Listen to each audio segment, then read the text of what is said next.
అసెంబ్లీలో మాజీ మంత్రి హరీష్ రావు మాట్లాడుతున్నారు. ఇప్పుడు ఆ లైవ్ చూద్దాం.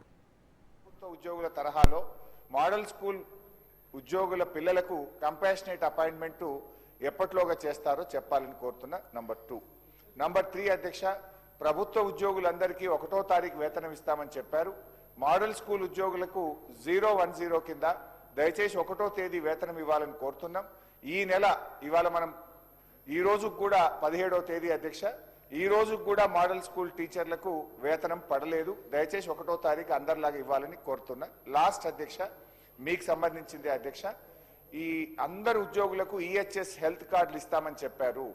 మరి మోడల్ స్కూల్ ఉద్యోగులు, ఎస్సీ, ఎస్టీ, బీసీ, గురుకుల ఉద్యోగులకు కూడా ప్రభుత్వ ఉద్యోగులతో సమానంగా ఎంప్లాయీస్ హెల్త్ స్కీమ్ అమలు చేయాలని చెప్పి మీ ద్వారా ప్రభుత్వానికి కోరుతున్నాం. గౌరవ మంత్రి గారు. అధ్యక్ష,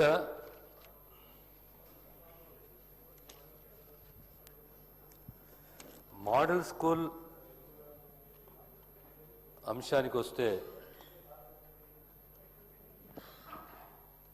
గౌరవ శాసనసభ్యులు మంత్రుల సామ్యులు గారు ప్రస్తావిస్తూ వారి యొక్క మోత్కూర్ ప్రాంతంలో సుమారు 7 ఎకరాలు ప్రభుత్వ స్థలము గతంలో రెసిడెన్షియల్ స్కూల్కు ప్రతిపాదనలు ఏమైనా ఉన్నాయా అని అంటే అలాంటి ప్రతిపాదనలు ఏమీ లేవనే విషయాన్ని తమ ద్వారా గౌరవ సభ్యులు తెలియజేస్తున్నాను. అధ్యక్ష, ఈ మోడల్ స్కూల్ అనే కాన్సెప్టు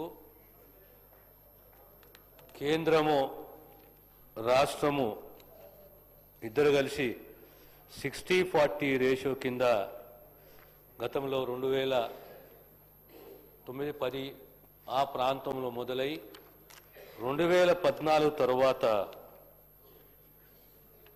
కేంద్రం యొక్క కాంట్రిబ్యూషన్ ఆపేసారు అధ్యక్ష.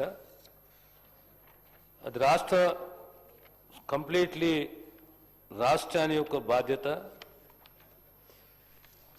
ఈ మోడల్ స్కూల్లో quality education, retention without dropouts అని చెప్పి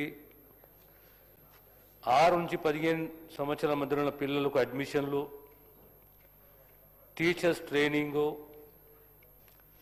ఇవన్నీ కూడా కల్పిస్తూ ప్రధానంగా గర్ల్స్కు హాస్టల్ ఫెసిలిటీస్ ఇవ్వడము. మన రాష్ట్రంలో సుమారు 194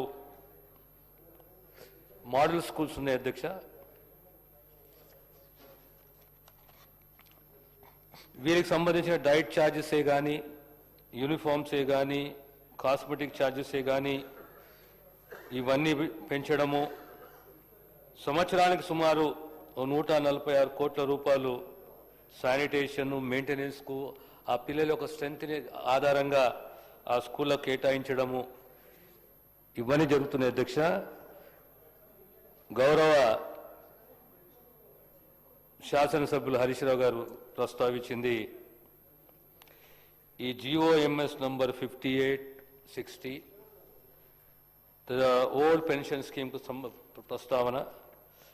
తర్వాత ఈ 42 మంది మోడల్ స్కూల్ టీచర్లు పరమపదించారు, వాళ్ళకు కంపాషనేట్ అపాయింట్మెంట్ అవకాశం కల్పించాలి అనేది.